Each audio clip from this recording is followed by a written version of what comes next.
Il était une fois un garçon sur son fauteuil roulant électrique. Il roulait tout doucement, se dirigeait vers un château en briques tout au bord d'un étang quelque part en Sologne.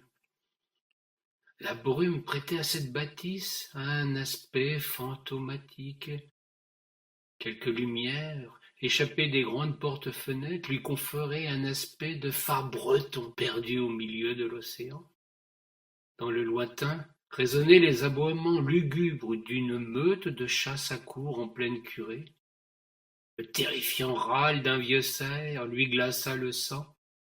Il avait croisé la bête quelque temps auparavant, pourchassé, l'avait vue emprunter cette allée mystérieuse qu'il prenait à son tour, poussé par une étrange intuition.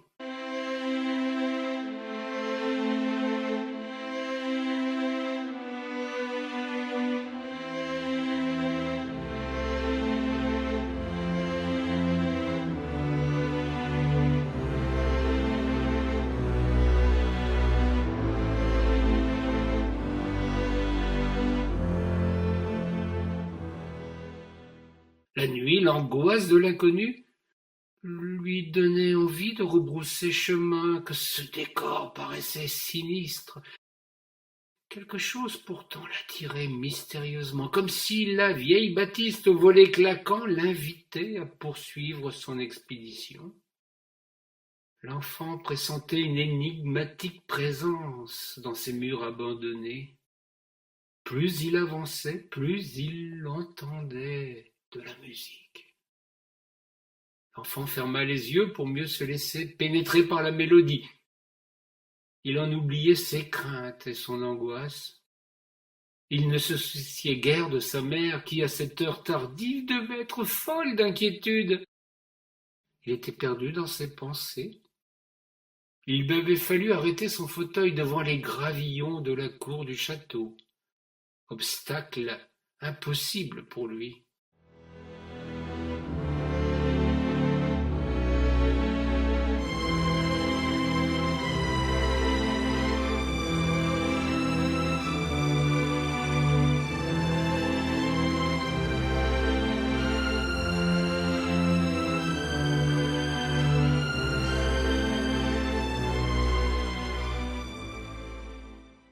Une douce main se glissa dans la sienne. Il sursauta tandis qu'une voix suave lui murmura: « Maxence, ferme les yeux et suis-moi. Je t'attendais, fais-moi confiance. Je ne te veux aucun mal. » L'enfant s'exclama qu'il ne pouvait se lever, que ses jambes ne répondaient pas à ses désirs. La fée lui enjoignit de l'obéir. Envoûté, Maxence écouta. Miraculeusement, il se leva et marcha, main dans la main avec la gentille fée. Ils avançaient tranquillement. Leurs pas crissaient sur les graviers. Quel était cet étrange mystère? Il s'était émancipé de son fauteuil roulant. Il ne ressentait plus ces horribles douleurs, son corps meurtri s'était soudainement réparé. Arrivé au château, sa cavalière lui demanda d'ouvrir les yeux.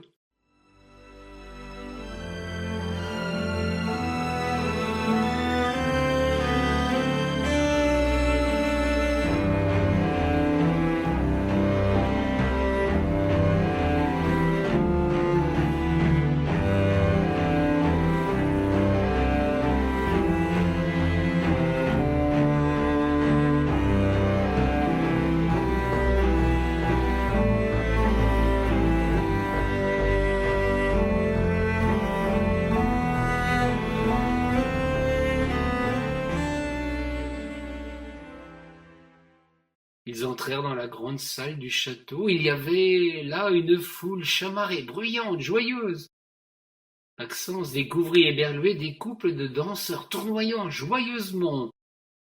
De gentils marquis portant perruques et bas de soie, de belles duchesses avec leurs plus beaux atours. Un orchestre menait la danse. Les musiciens étaient des animaux jouant d'instruments à cordes. Il aperçut son reflet dans une glace fixée là contre le mur. Était-ce vraiment lui, ce garçon, debout et souriant? Il était métamorphosé, portant bel habit de soie, chamarré de jolis rubans qui enserraient ses mollets. Ses cheveux étaient longs, attachés en queue de cheval. Tous les hommes portaient perruques, sa cavalière était la plus belle de toutes.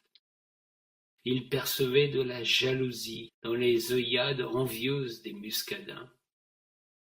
Il dansa le menuet avec sa magnifique cavalière. Maxence, qui jusqu'alors ignorait tout de cette danse d'un autre temps, suivait sans difficulté le mouvement. Ses pieds accompagnaient la cadence. Il réalisait aisément les savantes arabesques de la chorégraphie. Quand le couple se saluait d'une délicate révérence, sa belle cavalière lui glissait à l'oreille des mots tendres. La soirée était un tourbillon de danse, de champagne et de chastes baisers.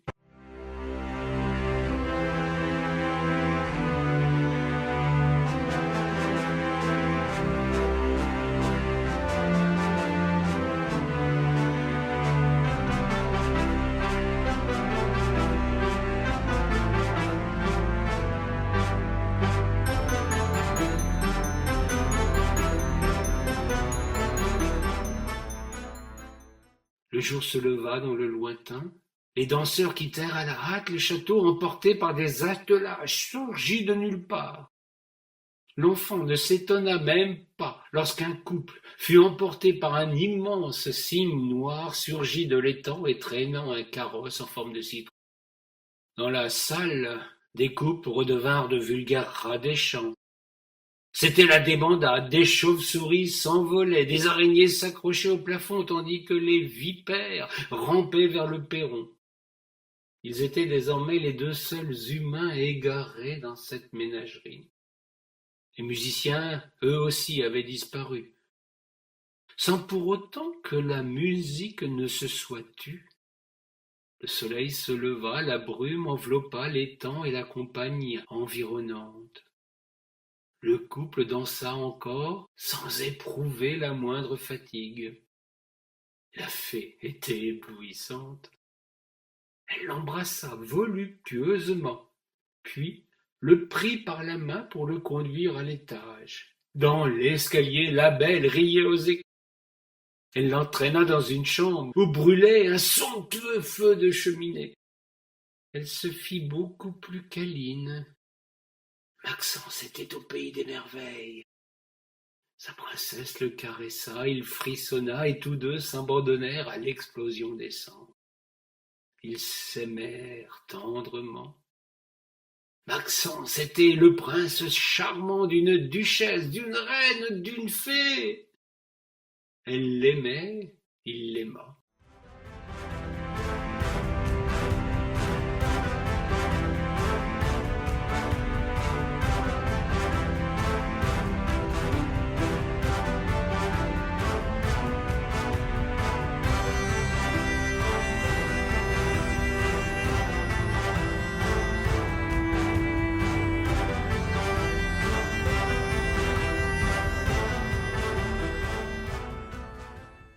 Qu'importe que tout ceci ne fût que chimère, un songe né dans les brumes de Sologne. Cette nuit mirifique, ce petit matin merveilleux, issu d'un instant d'égarement, demeurera le fruit enfiévré de l'inconscient. La danseuse de Maxence restera à tout jamais dans son imaginaire. Pour rompre le lien avec sa réalité de garçon cabossé par la vie, il sait désormais qu'il peut inviter sa fée quand sa triste condition devient insupportable. Son imagination la fait surgir. Il se retrouve à nouveau dans ce délicieux bal, dansant au bras de la belle. D'un coup de baguette magique, il se retrouve enlacé le temps d'une douce pensée qui embellit sa triste condition.